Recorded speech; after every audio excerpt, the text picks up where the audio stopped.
Hello friends, তো ভালো বাগান করতে একটা খুব ভালো গুরুত্বপূর্ণ কতগুলো টিপস দেবো সেটা আপনাদেরকে সাথে শেয়ার করছি। দেখুন, এই যে দেখতে পাচ্ছি যে বাগানে এত এত ফুল, আর এই ফুলগুলো যাতে খুব সুন্দর অনেক দিন পর্যন্ত বাগানে থাকে, সেটা হচ্ছে যে কী কী করতে হয়। সেটা হচ্ছে যে এই যে এত রোদ উঠে যাচ্ছে এখন, দেখবেন রোদের তাপটা খুব বেশি।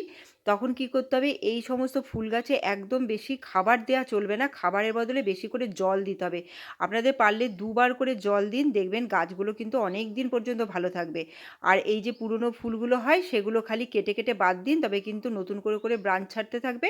আর সুন্দর করে বাগানে আরও বেশি বেশি করে ফুল হবে, আর গাছ ঝাঁকড়া হতে থাকবে। গাছ ঝাঁকড়া হলেই মানে ফুল আপনি প্রচুর পাবেন। দেখুন, এই যে দেখুন ইনকাগুলো কেউ বলতে পারবেন যে এগুলো শীতের নয় এখনকার? আমার কিন্তু এগুলো এখন ফুটেছে। এই এখন এত সুন্দর করে ইনকা কেন ফুটেছে, আমি কিন্তু এগুলোর মধ্যে খুব কম, মানে একদম হয়তো খুব জোর একটুখানি হয়তো লিকুইড খাবার দিয়ে দিচ্ছি। একদমই খাবার দেবেন না, খাবারটা যত এই গরমের মধ্যে বেশি দেবেন, মানে এই রোদের তাপে তখন কিন্তু ফুল খুব তাড়াতাড়ি খারাপ হয়ে যাবে। দেখুন ধরছি, মনে হচ্ছে একদম ভেলভেটের মতো, এত সুন্দর, মানে মোটা মোটা এক একটা গাছে যা পরিমাণ ফুল ফুটেছে। তো আমি সেটাই বলছি, রেগুলার কিন্তু জল দেবেন। আর গাছগুলোকে একটুখানি যদি ছাওয়াযুক্ত জায়গায় রেখে দিন, মানে যদি যখন বেরিয়ে মানে প্রায় 12টার সময় যদি একটু ছাওয়া পায়, তবে কিন্তু অনেক ভালো। দেখুন একটা ডালিয়া গাছে কতগুলো ফুল, মানে আর জায়গা দিতে পারছে না। এবার ওপরের ডালিয়াটা কি হয়েছে দেখুন, আস্তে আস্তে ঝরতে শুরু করেছে। তাতে কিছু নেই, বাদবাকি কিন্তু 5টা ডালিয়া এর চারদিক দিকে কিন্তু ফুটে উঠেছে, কি দারুণ দেখতে লাগছে।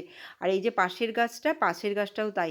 এই ডালিয়া গাছেও আমি কিন্তু মাঝে মাঝে একটু করে হিউমিক অ্যাসিড দিয়ে দিয়েছি। আপনারা পারলে একটু গোবর ভেজানো জল দিয়ে দেবেন, দেখবেন খুব ভালো উপকার পাবেন। আর এই যে কালাঞ্চ গাছে দেখুন, আস্তে আস্তে সমস্ত কালাঞ্চ ফুল ফুটতে শুরু করেছে। ফোটার পর দেখুন, একটা ছোট্ট গাছ থাকে কিন্তু ফুলের পরিমাণ, ফুল গুনে শেষ করতে পারা যাবে না, এত পরিমাণ ফুল এক একটা কালাঞ্চ গাছে হয়। কালাঞ্চ গাছে কিন্তু আমি দেখেছি অনেক দিন পর্যন্ত, প্রায় এপ্রিল মে পর্যন্ত ফুল পাবেন আপনারা। একটু যত্ন করুন, রেগুলার জল দিয়ে যান। আর এই দেখুন নতুন স্ট্রবেরি গাছটা আমি কিন্তু নার্সারি থেকে বলেইছিলাম, গিফট পেয়েছি, কি সুন্দর হচ্ছে আস্তে আস্তে। পাতাগুলো কিন্তু যে নিচের যে ছোট পাতা হতে গেছে ওখানেই কিন্তু ফুলটা বেরোবে। ফুলটা বেরোলে আপনাদেরকে অবশ্য করেই দেখাবো। আর একটা গাছ বাড়িতে নিয়ে এলে এর থেকে কিন্তু 100টা গাছ রেডি করা যায়। যারা স্ট্রবেরি গাছ করি তারা প্রত্যেকে আমরা জানি।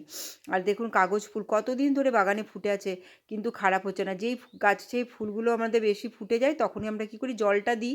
আর যেই গাছে ফুলটা আসছে আসছে করছে তখন কিন্তু জল কম দেবেন, তবে কিন্তু গাছের মধ্যে অনেক ফুল পাবেন। আর এই যে কসমসগুলো দেখুন কি সুন্দর, বাগানের এখানে ওখানে চারিদিক দিয়ে নিজের থেকে উঠেছে। এখানে কয়েকটা হচ্ছে, আর এখানে দেখুন অনেক উঠেছে। আর সকালবেলা তুলছি তো এত পরিমাণ ফুল হয়েছে, আর কালারগুলো দেখুন কতটা সুন্দর। নিজে থেকেই কিন্তু আলাদা আলাদা আলাদা কালার, মানে দেখে দেখে গ্যাপ দিয়ে কিন্তু উঠেছে। পাশাপাশি দেখুন ওঠেনি। তার পাশে দেখুন সাদাটাও কিন্তু খুব সুন্দর, এই দেখুন কি ভাল লাগছে। এখনও পুরো ফুলটা খোলেনি, খুব সুন্দর।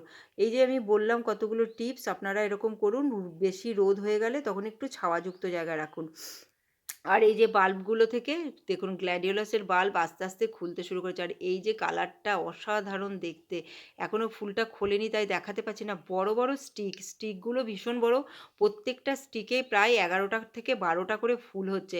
আবার এক একটা স্টিকে কিন্তু দুটো স্টিকও বেরিয়েছে, মানে একটার মধ্যে দুটো স্টিক। আমি তো বুঝতেই পারছি না, ওই আমি গাছ বলছি না, কিন্তু একটা বাল্ব থেকে দুটো গাছ হয়, কিন্তু ওই একটা স্টিকের পাশ দিয়ে আর একটা স্টিক বেরিয়েছে আমার বাগানে। মানে এতটা গাছগুলো সুস্থ। আর এখানে লাস্টে দেখুন আমি গোলাপটা নিয়ে দেখাচ্ছি। আমি বলেছিলাম গোলাপটাতে একটা থোকায় প্রায় 35টা হয়েছে, আমি গুনেছি। এখন 35টা কেন, মানে প্রায় 50টা থোকার মধ্যে ফুল ফুটেছে। আর আস্তে আস্তে দেখুন থোকার একটা দুটো ফুল খারাপ হতে যাচ্ছে, ওইগুলো ঝরে, এমনি হাত দিলেই ঝরে যাবে। কত সুন্দর থোকা। আর এই দেখুন আবার নতুন করে গোলাপ ফুল ফুটেছে আমার। গোলাপ গাছে বেশি বেশি পরিমাণে রোদ লাগতেই হবে, তবে গোলাপ গাছ খুব ভালো থাকবে। কিন্তু রেগুলার আপনারা গোলাপ গাছে জল দিয়ে দিন এখন। আমি এতদিন একদিন বাদ একদিন দিচ্ছিলাম, এখন কিন্তু রেগুলার জল দিচ্ছি। আর খাবার আপনারা গোলাপ গাছে কিন্তু মিক্স খাবার দিয়ে দেবেন। মিক্স খাবার দিলে অনেক ফুল পাবেন। আমি কিন্তু মিক্স খাবারও দিই, আর মাঝে মাঝে সর্ষের খোল ভেজানো জলও দিই। সব কিছু মিলিয়ে দেখুন আমার বাগানে কিন্তু পুরো ফুলে ভরে গেছে। কেউ বলতে পারবে না যে ফুলের সংখ্যা কমেছে, একটার পর একটা ফুল হয়েই যাচ্ছে। আর বাগানটাও কিন্তু দেখতে অসাধারণ লাগছে। আস্তে আস্তে ফুলগুলো কিন্তু যাতে গাছে বাগানে থাকে সেটার চেষ্টা করে যেতেই হবে।